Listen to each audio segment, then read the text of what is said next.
I am with C.M. Newton, one of the legendary basketball coaches here in the Southeast, coached at Alabama and Vanderbilt. And Coach, how has the game changed since you won the SEC titles in the mid-'70s? What has changed from then until now? Well, I think a lot has changed, Philip. First of all, the players are probably more athletic. The coaching is probably better. Officiating is improved. So those are the positive things. I think one of the perhaps the negatives is there's so many games on television now that has hurt attendance some, particularly at the Division I level. But college basketball is at a pretty good place. So you think it's going in the right direction overall? Yeah, I really think so. And you know, there's been tremendous growth in the men's game, but there has even been more growth in the women's game. And I have really enjoyed watching this Union University women's team play tonight. What kind of growth has there been in the women's game since it really got started?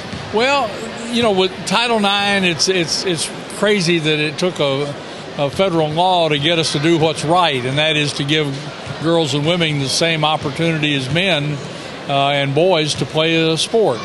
And with that has come scholarships, and that has come coaches, and the competitive level of women's basketball has just gotten better and better and better at all levels. Now, when you look at a coach like Coach Campbell, what kind of good things do you see from him? Oh, I think he's an outstanding coach. You know, and I'm sorry I don't know the names of your players, but number 33, the big gal that is such a good athlete from, I think she's from Uganda or yes, that'd be Sarah Chan from Kenya. From Kenya, and to see how he has brought her along. I can imagine as a freshman she was probably just a raw product, raw talent, and she's a very gifted, good basketball player today who's very athletic, and number 20 is the same way. Number 20 just makes the right pass, shoots the ball when she should. So I think I always gauge coaches on how well players improve during the time they're with a coach, and I didn't get to see these people as freshmen, but I can imagine the progress they've made since their freshman year. Yes, they've all made great progress. How would you compare NAIA basketball, both men and women, to the NCAA Division I? Well, Division I basketball has obviously more scholarships. They have more training techniques, more money, frankly, and they're putting a lot of money into Division I basketball. So, and yet, as I watch teams like Union play, and Union is not the typical NAIA team. They're a very solid, good team that's won national championships. So they're at the upper echelon. But as I watch them play, I marvel at how well they play. Now, you talked about money being at the D1 level. We just saw this year the NCAA tournament shifting from 64 teams. It goes up to 65. Now they're at 68. Do you have any concerns with them going this big and maybe even someday going to a 96-team field? Well, I wanted to stay at 64. And when they went to 65 with the one play-in game, it was my feeling that we should have gone to 68 at that time. I chair the committee that puts together and stages the NIT committee, or the NIT tournament, both the preseason and postseason. And frankly, in Division I men's college basketball today, there's enough quality teams to have both tournaments. 68 teams there, 36 in the NIT.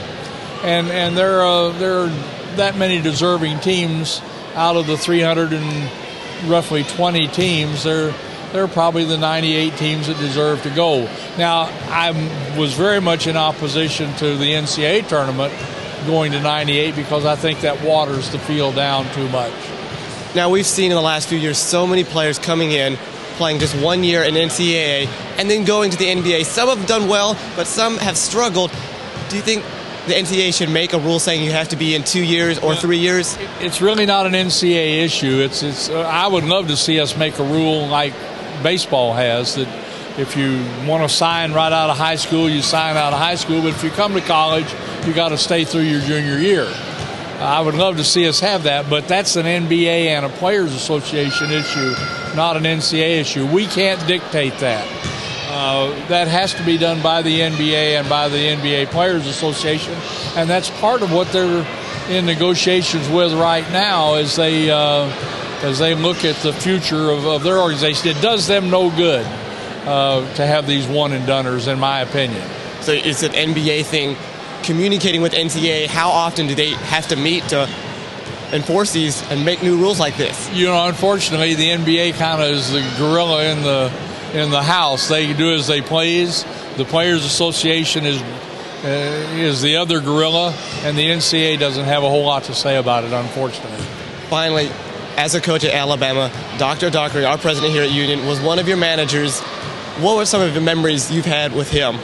Well, you know, David is one of my favorite people. He's far surpassed me intellectually. You know, when he got that doctorate and started writing books and became a college president, I just marvel at the many, many things he's accomplished, and to see what he has done at this university with obviously the help of a lot of administrators and board and faculty and so on, board of trustees, but to see the impact that this university has had under David's leadership is just, it just makes me very proud of what he's accomplished. I consider him a good friend, and I'm happy to know him, and I really admire what he's done.